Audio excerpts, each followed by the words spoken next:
Hello and welcome to T Money Talks. In this week's episode, T Money is just going to rant about anything and everything. So sit back, relax, and get ready for one wild ride.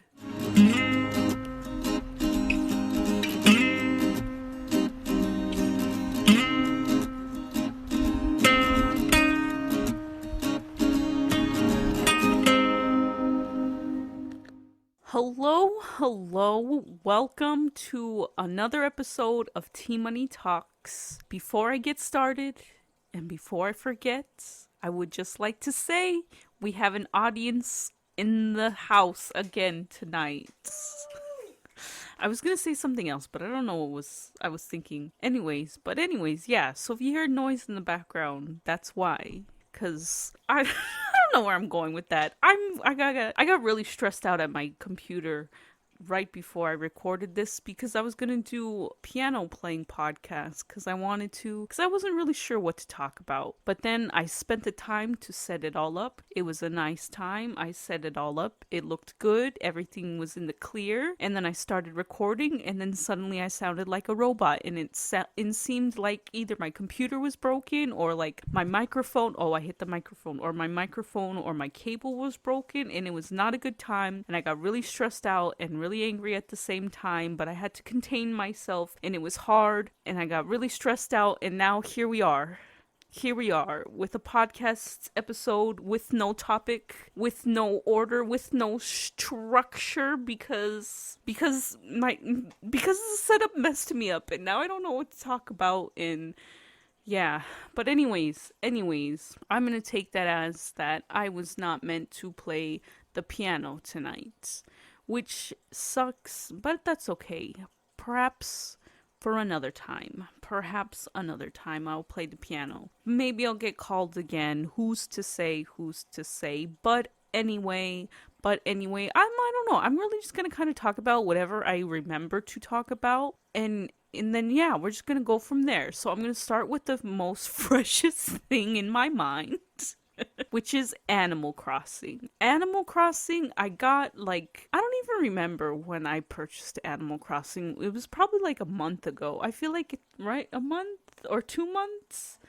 2 months? Yeah, I think about 2 months I've had Animal Crossing, and it's just controlled my life for the past 2 months, and I've been behind on everything because all I did for the past 2 months was the Animal Crossing grind, and now I have reached the point where the Animal Crossing update has come, and I love everything about the update and all the new things that are there, and now I'm like, damn, everything that they have to offer me now, it makes me want to restart my island, because if I'm being honest, I had no image for my island, like whatsoever. From the second I picked out my island, all I was thinking about was making a little island within my island, so that's how I was basing my maps on. So I wasn't ever really truly looking at like the whole island itself. I was just looking at like, oh yeah, that seems like a place where I could build like a little island, not knowing what the actual island looked like, having no knowledge about whether there would be like hills or like cliffs or like rivers and stuff. I was just like, yeah, that seems like a big enough space. Let's buy that. Let's get that one. And then that's exactly how I picked my island. And then I got into my island and I was like, I can't even explore my island. I couldn't even find where I would want to put my home for my island. So I just went in Animal Crossing blind, and I think that was probably my biggest mistake. And I now regret going into Animal Crossing blind, and I have learned my lesson. And I would like to say to anyone out there who is impressed with the Animal Crossing update and you're eager to buy it now because you want all the new updates, I would suggest watching some videos or something to know like what you're getting into, or maybe you want to go in blind too and you could reset the game like I'm going to do. But all I want to say is Animal Crossing starts out fun. It starts off like with like a really great time. You're like, oh my god, this island, it's great, it's empty, there's so much I could do. The imagination, the creativity, it's all there. But then like as you continue on with the game, you learn that it gets a little bit more stressful because now you got to plan things, and now you got to like buy upgrade your home and like purchase things for your island for the guy to come and play on your island. And it's just a lot of work and a lot of time, and it costs so much bells to do so many different things. And then you gotta really think about where you're gonna place your like homes of your villagers, of like the shops, of like every little thing. You gotta precisely think about where you're placing everything, at least those ones. Because if you make one tiny mistake, if you make one little mistake and you're like, oh man, I want to put it just a little bit to the left or a little bit to the right or a little bit more forward or somewhere completely different, you gotta pay so many bells to move that thing, and it's not worth it. It's not worth it. You're better off just planning your island from the start, having your idea and just building it from there. I feel like I'm not creative enough for Animal Crossing. Minecraft, I could play Minecraft for 4 to 6 hours straight and have no problem being creative. But Animal Crossing, I feel like it has limits, and that's why it's hard. I feel like it's still a good time though. It's still a good game. I'm going to reset my game though, because I did, like I said, I chose my island in a not good way, in not the best way I could have chosen my island. So I'm gonna reset it, choose a good island, really thoroughly look at this piece of land I'm about to live on, and then think about how I want it to be and all that stuff. You know, I'm going to thoroughly think about Animal Crossing because if I'm being honest, I want to have a 5-star island, at least just once, at least for like a one time. I want to have a 5-star island because I think it would be cool. I think it would be fun. And then I think once I achieve a 5-star island, then I would be completely done with the game. Like, yeah, I would still play it, but like I wouldn't have to, well, I wouldn't be like bothered if I like didn't play it for like a month or like 3 months. It wouldn't bother me, you know, like I'd be like, oh, that's cool, it's fine. I had a 5-star island once. You know, and then I go back and it's like a 1-star island. It's cool, I'll bring it back up, no worries. but it's fine, you know. Anyway, so I'm gonna restart the game.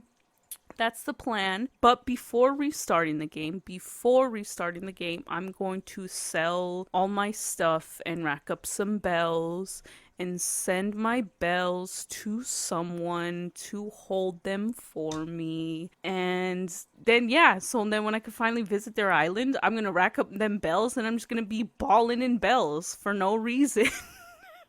On my island, and it's going to be the best thing ever. And then Animal Crossing is going to be fun because I feel like Animal Crossing is honestly really only fun if you have a lot of bells. If you have a lot of bells, then you could thrive in that game. But if you have to work hard every day to earn like the maximum amount of bells you need to like do what your daily tasks or buy whatever things you want, you have to work and play Animal Crossing for so long that I feel like it doesn't get fun anymore. It feels like work, and that's where you lose the fun in it. But I feel like if you restart it and you just have a bunch of bells, it'll make it a little bit easier because you could buy all the cool things you have, you know? You don't have to grind every day to get a bunch of money, you know? You could just have it, and then it would be fun.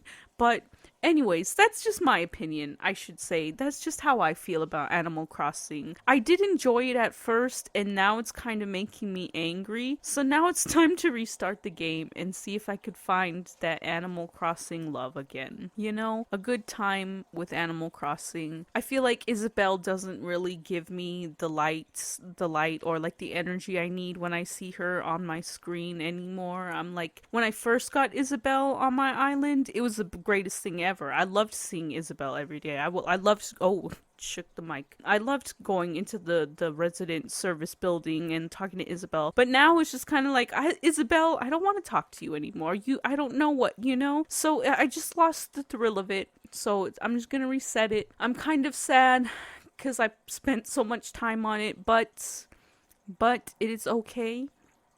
It is okay because this update is what makes resetting the game completely worth it. And anyways, that's me done talking about my Animal Crossing rant. Now I'm going to talk about... I went to Joshua Tree again this weekend with my friend and their family. It was A very interesting time. I feel like let's start there. It was a very interesting trip, but I did very much enjoy myself. I feel like 10 out of 10, a weekend getaway check mark. A weekend getaway nonetheless, because I did stay off my phone.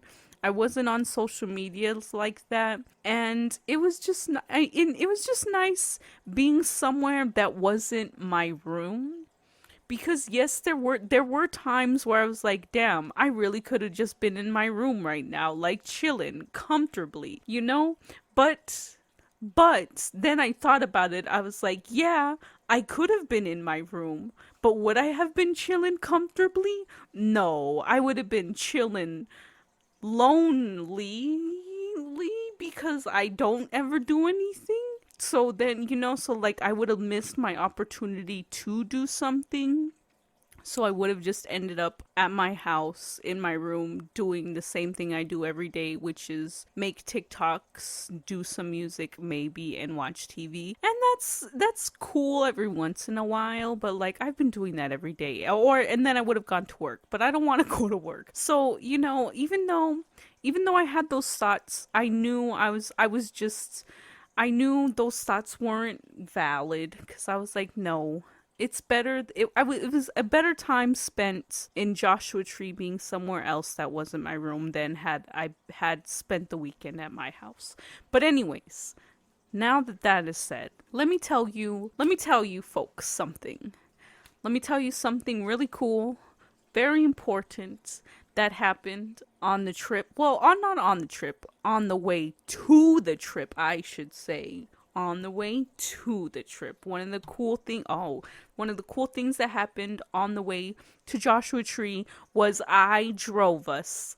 Ladies and gentlemen, T Money sat behind the driver's seat for like 2 hours, and I drove on the freeway, on the highway, on the streets, on the byways, on no, I'm just kidding. There was no byways. I don't even know what that means. Anyways, yeah, I drove to Joshua Tree on the freeway because I gotta start driving again for work and stuff, but it was just really fun. It was really fun to be on the freeway again because for whatever reason, well, no, I should stop saying for whatever reason. I know what reason, but I feel more safer driving on the freeway than I do the streets. So it was like I've been terrified this entire time of driving on the freeway because I've been thinking like I'm gonna have a heart attack or I'm just gonna have a panic attack and then it's just not gonna be a great time and then I'm just never gonna drive again. I was wrong. Ladies and gentlemen. I got on that freeway. Well, the first time I drove on the freeway, because let's pause and reverse. Let's side story before we finish this. So we're gonna swerve into this other lane, and I'm gonna tell you about the first time I got on the freeway before driving to Joshua Tree. My friend and I, we were coming back from Target, and I was like, hey, can I drive back home to my house? Because I kind of want to drive on the freeway. Question mark. Only because in my head I knew to get to on the freeway, it was just I wasn't going to have to change lanes. I wasn't going to really have to merge a whole lot. It was really just driving straight for like maybe 2 minutes on the freeway. And I felt like that was going to be exactly enough time for me to get a feel of the freeway, I don't have to, because I feel like had I tried to drive in on the freeway any other time, the exits are too far apart from each other where I would have had to been on the freeway longer than the car ride home from Target. I feel like, possibly I could be wrong depending on where I went or was on the freeway, which freeway I was on. Anyways, yeah. So anyways, since it was a straight shot from Target to home, I was like, yeah, I want to try the freeway because it's not going to be hard, and if I do get stressed out, I'm going to get off right away. And so they let me drive their car. I got on the freeway and I just felt so good. It felt so normal driving when I was on the freeway. Yes, I remember when I first started like doing the turn onto the freeway, I was getting very nervous because I was like, oh boy, I'm gonna have to drive fast again. And we know me, driving fast feels a little scary sometimes. So as I'm making this turn to merge onto the freeway, I'm like trying to like remember how to like take this turn to like start speeding up, because I'm going to be merging onto a freeway with fast speeding cars, but also like not going too fast where this turned curve, I guess you would say, where it feels like the car's gonna tip, So I was trying to remember how to do that again, because I haven't driven on that freeway entrance in such a long time. But anyways, once I got past that and we were on the straight drive home, and I merged into the next lane, it felt normal. It felt exactly like as if I hadn't driven, as if I was always driving, and it felt really good because it made me feel good, because it made me realize that I have to stop second guessing myself, or like I have to stop, what's the word? Well, I don't know what the word I'm looking for is. Like, I have to stop doubting myself. That's the word I was looking for. I have to stop doubting myself and my abilities, because every time I'm like, oh, I don't know if I could drive on the freeway. Boom, I got on the freeway. I should have been driving on the freeways this entire time, because I feel safer on the freeways than I do on the streets. And the same thing goes with my foot. Anyways, I just have to stop doubting my skills, because apparently I'm amazing and I could just do everything like normal. Anyways, now that I told you about the first time I drove on the freeway since my accident, let's swerve back into the driving to Joshua Tree story, because if you remember, that's what we're really telling here. That's the story that's really being told here. Anyways, yeah. So after that time, and realizing that like I had a really good time on the freeway driving home from Target, I was like, I would like to drive us to Joshua Tree, because it would be in the daytime and the sun would be nice and shiny, and it would be a good time because the sun is out and I wouldn't be scared, and the freeway makes me feel safe. And so now let's talk about me driving on that freeway. Although I felt very safe and more comfortable on the freeway than I did the streets, because we left my house around like 12:30ish.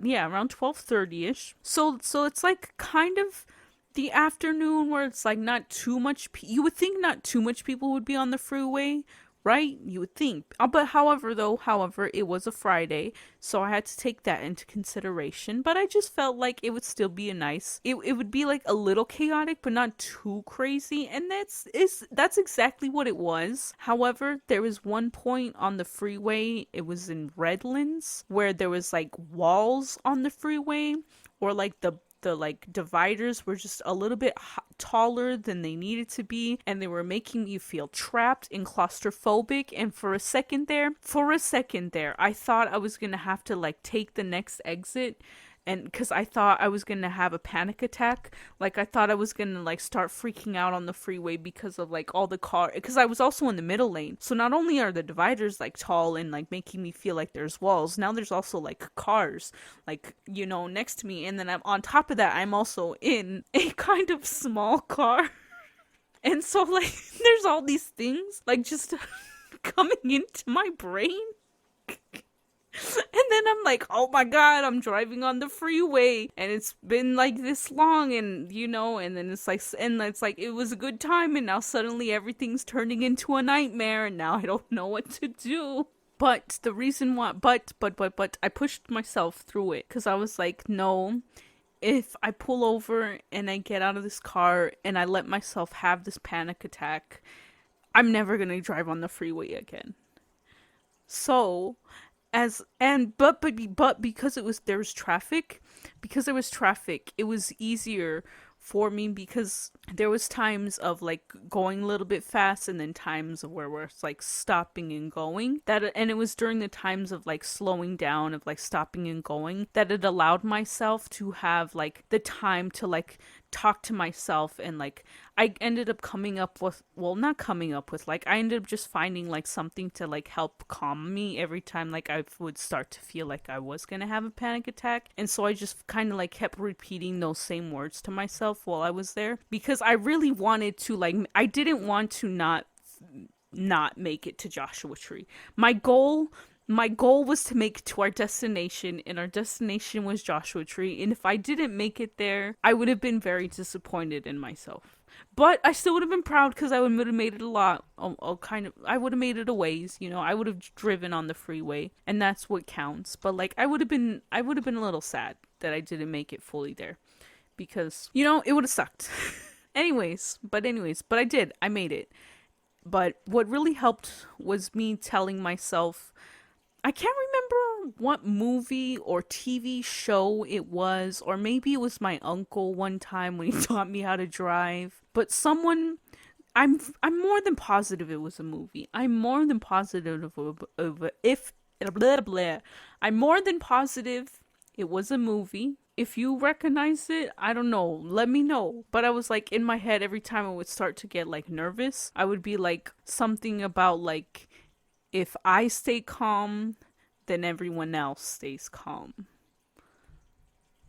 And I don't know where that's from. I know it's from somewhere, but it was some. I also kept thinking about a ship, so I'm like, I don't know. Like I kept like seeing like a ship, or like wherever this comes from, like in reference to like driving a boat or something, where it's like, if you're calm, everyone else on the ship will remain calm. Or something like that. I don't know where it's from, where I've heard it, but whatever it was, whoever said it, wherever I heard it from, it helps me a lot, because it made me think. Because I was like, well, if I start to get nervous and like anxious, then you're gonna start to get nervous and anxious, because you're gonna probably feel how I feel. And then I'm like, no. So then I would keep telling myself, I was like, if you stay calm, everyone else will stay calm. And so I had to keep just telling myself that anytime I would start to get like nervous, or like I was going to freak out, because I wanted to make it to Joshua Tree. And I did. I feel like on the freeway, driving in Redlands, that little section, that was the hardest part, I think, of the whole time, was between that and just like the traffic. Because I didn't like the constant speeding, and then you got to start slowing down because there's traffic. Because that freaks me out, because there's too many cars, and especially on those freeways, like before you get to Joshua Tree, like when you're still in like the Inland Empire, there's like there's like 5 lanes on the freeway, so there's just like a bunch of cars, and it's like we're all going fast, and then suddenly like we're all slowing down because the cars in front of us have already almost stopped. And that's the part that freaks me out. That's the part that gets me, because I feel like, I don't know, I just feel like one day, not one day, I just, for whatever reason, my brain just imagines like everyone just crashing into each other for no reason whatsoever. Just every car, like everywhere, all, because we're all speeding so fast, and like those cars are so ahead, and we all just like collide. I don't know why. And that's why I didn't like the traffic, because it was stressing me out. And then so there was traffic before the walls, and then traffic during like the walls too, on the freeway in Redlands. And so it was like the panic kind of started from the chaos of the traffic, of the constant driving and slowing down, and then just kind of escalated when the dividers started to look like walls, and like there was traffic and like speeding and slowing down that started getting to me. But nonetheless, eventually we got off the freeway, and then we got onto the highway and some byways. No, I'm just kidding. But we did get onto a highway, and I didn't feel as safe on the highway as I did on the freeway. And I don't know why, because the first time when I drove in Joshua Tree earlier this summer, I very much enjoyed the highway, because I liked that it was just 2 lanes going one way, 2 lanes going the other way. But for whatever reason, no. It was probably from the nerves of what happened on the freeway that got to me, that it made the highway a little bit more stressful for me while I was driving, because my nerves were still kind of like there. And then the streets are already kind of like make me a little bit nervous, because they're the streets. So I think that's why, because like the nerves, the almost panic attack I had on the freeway, kind of like feelings were coming back in while we were on the highway, because there was still, because there were sometimes there were street lights, you know? So like even though the speed limit was like 60, 65, there was still like street lights occasionally, you know? So it's like it still felt like a street, and I think that's why the highways weren't really my friend. But eventually it got comfortable, and then I was like, okay, this is a nice time, and then I was able to like drive with one hand again like I do. And it was a good time. And I felt a lot comfortable. I felt very comfortable driving at 70 miles per hour than I do at 60 miles per hour. Why? I don't know. Somehow, just those 10 miles per hour in difference, just 60 makes me feel like it's going slow, but it's not going fast enough, but it's not going too slow. And I think it's just an uncomfortable feeling, the speed that 60 is, I guess, because like 65, 70, it feels like the car is like just going, it's just like grooving. But 60, it feels like it's kind of like shaking, not like that your car shakes or anything. I'm just saying, like, in my head, in my mind, like the feeling of everything. Like, it feels like for 65, 70 feels smooth. 60 just, in my mind, is just not quite fast enough, but not quite slow enough, if that makes sense at all. Anyways, but yeah, so the highways weren't quite my friend, but eventually I got comfortable in them, and it was like as soon as I got comfortable on the highways, bam, we entered the city of Joshua Tree, and then it's like now we're on the actual streets, and then it's like great, now there's actually cars, now I have to actually, it's like now there's a lot of more things going on than there was on the freeway, than there was on the highway. Now I'm on the streets. Now I'm driving the streets with other people in the car. I had so many things to think about, and it started to like, again, I started to like I was feeling myself like I was gonna freak out again. But I just kept telling myself, if I'm calm, everyone else is calm, And so that's exactly what I did, and I made it through. I feel like, no, we just went straight to the Airbnb, right? Yeah, we didn't have any stuff. Okay, yeah. So I made it. It was good. I'm glad we also didn't make any stops, because I think had we made any stops, I don't know. I don't think I would have been able to continue to the Airbnb. I think I would have just been done. I would have been like, okay, that's enough for me today. Because usually whenever I drive, I usually feel very drained and very like stressed out afterwards, and feel like the need to just decompress when I drive. So I thought, like, because I was going to be driving for 2 hours to Joshua Tree, that I was going to be really like drained from the drive and really stressed out, and like just really needing to have like a lot of time to like just recuperate, like regroup, find myself again. And so, what was I saying? Oh, yeah. See, I forget. You see how quickly I forget things? Did you see? You witnessed that, right? I was fully in a conversation, and it was just gone. Do you remember what I said? Okay, no, it's okay. It's okay. I just can't believe that. And I'm glad you saw it.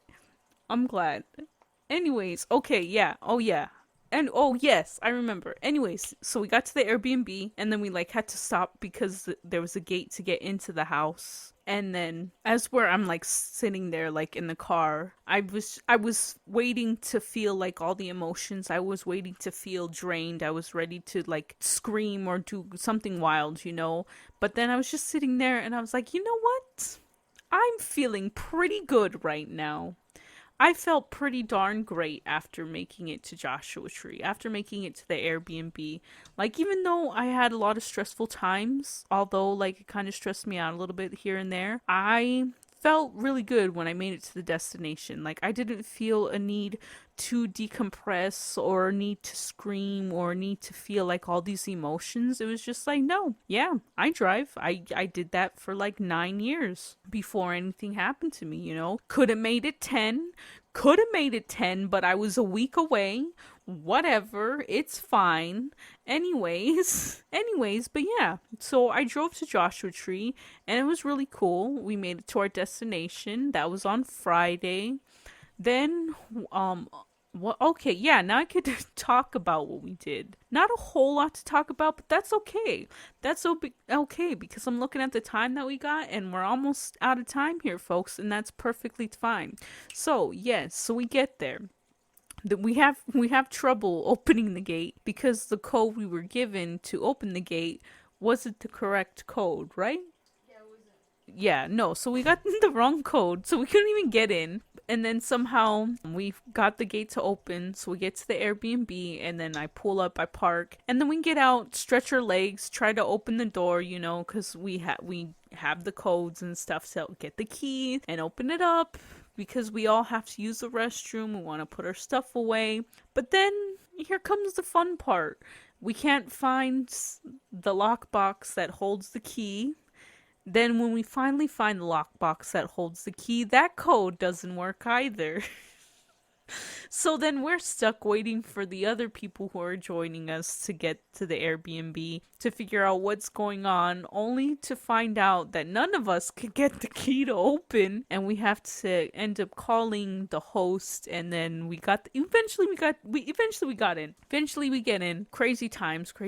But because we were still waiting for more guests, we hung out in the Airbnb for a bit, because it was a long drive for everyone, and then played some games. Then we all had some lunch together. Then we went over to Stater Brothers, got some groceries and whatnot, because they wanted to make breakfast and dinner and stuff. But because I had steaks because we were gonna have steaks for dinner the first night. A couple of other people, like 2 other guests, wanted steaks, so then I ended up cooking up steaks for just the 2 of us. But anyways, I had to season another steak, which was still fun. But anyways, so yeah, I cooked, and then after Stater Brothers, we came back, cooked up some steaks. I must say,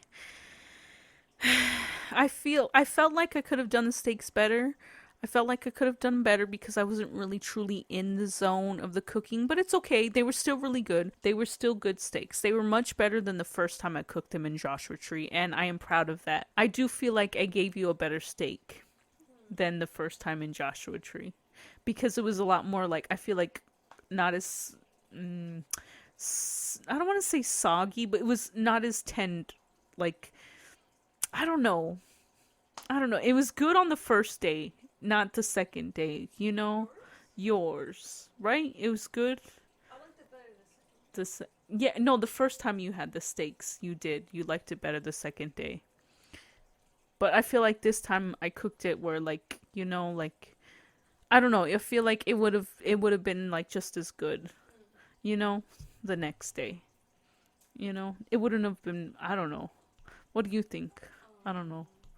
I don't No? really remember how the first one was. Okay. The first one was better the second day. Yeah.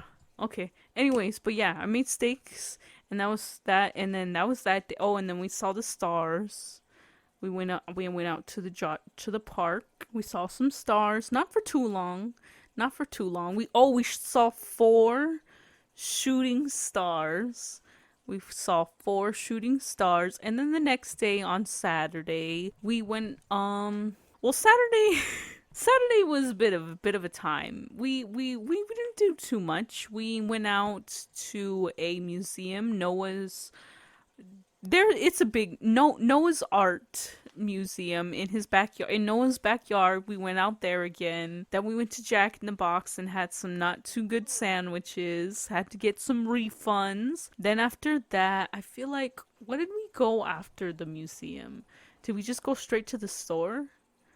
I think we just went to a grocery store. I think we went to Stater Brothers again, got some snacks, some sodas, some other stuff, and then we just went back to the Airbnb. And then we kind of just hung out again. And then dinner time came around, and then we all had dinner. And then, yeah. And then, oh yeah. And then today we left. We came back from Joshua Tree today. Wait, what about, like, our breakfast? I'm going to talk about that. And on the way home from Joshua Tree, because I didn't want to wake up as early as everyone else did.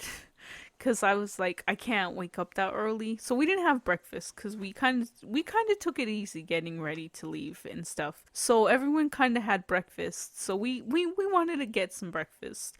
And so we were going to first go to a diner in Joshua Tree because it looked really cool. It looked like a 50 style diner. It looked like an old school diner, like some old people owned it. Like it was going to be a really good time. So we were like, let's have breakfast there. We drive to this diner. You would not believe that it is a hipster coffee shop. It you get bamboozled. You're bamboozled because the front of it's called Route 62. I think so. Yeah, Route 62 Diner. No, wasn't it just called Diner 62? Oh, Diner 62. Yeah, it's called Diner 62. And the front of it makes you believe that it's going to be this really cool 50s diner. And then you drive into the parking lot and then suddenly it's just black walls and you're like, what is going on, right? And then you're trying to find the door to where like the part of it you see on the street is, and then you realize, oh, this is not the entrance. This is not a restaurant. The entrance is where the black walls are. And you enter into the black wall building, and it's a hipster coffee shop. It's not a diner. It's a coffee shop with a prop diner on the front of the building.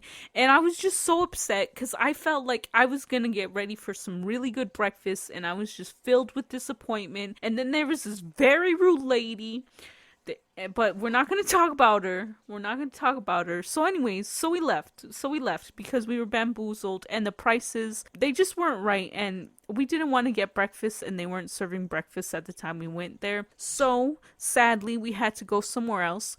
But the place we found, Larry and some other guys, Western Diner, 10 out of 10, 100 out of 10. I recommend you go there. Best breakfast I've had in all of Joshua Tree.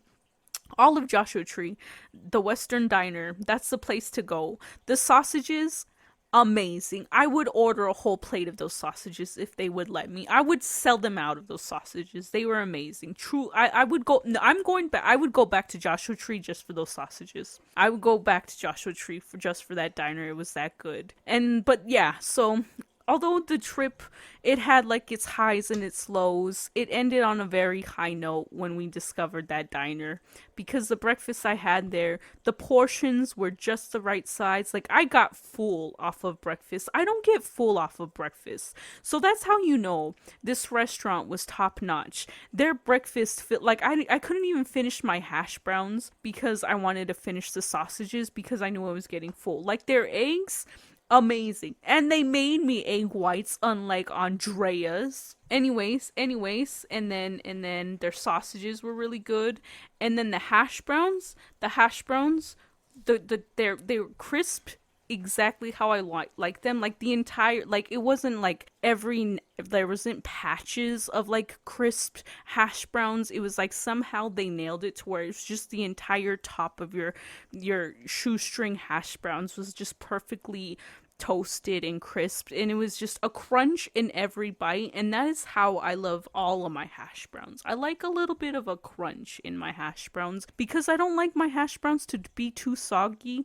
Because the only complaint I had about the hash browns was that they were a little dry, but I can't have butter, so that's why they were dry. But other than that, they were really good. 10 out of 10. Western Diner in Joshua Tree. I recommend there. Great time in Joshua Tree. And I'm slowly running out of time, which makes me feel really good because I have absolutely nothing else to talk about. Yeah, I don't think I have anything else to talk about. Yeah, that was fun. I had a great time. I hope you had a good time. I feel a lot better. I started off very angry because of what happened when I wanted to do my piano playing podcast because it didn't happen. My microphone made me sound like a robot, and it was just a horrible time. I was very upset, but now I feel a lot better. I feel really good, and now I gotta help my friend take a test, and it's gonna be a good time, and they're gonna do really good, and I believe in them, and they're gonna get an A, and it's gonna be amazing. And yeah, and that was my time at Joshua Tree, and that was my time driving, and that was my time ranting about Animal Crossing, and that was my time just ranting in general. I started off angry, but now I'm feeling really good. Maybe a little hungry, but that's okay. I have leftover food, so that'll cure that. Anyways, I hope you guys enjoyed this week's podcast. I know I enjoyed myself.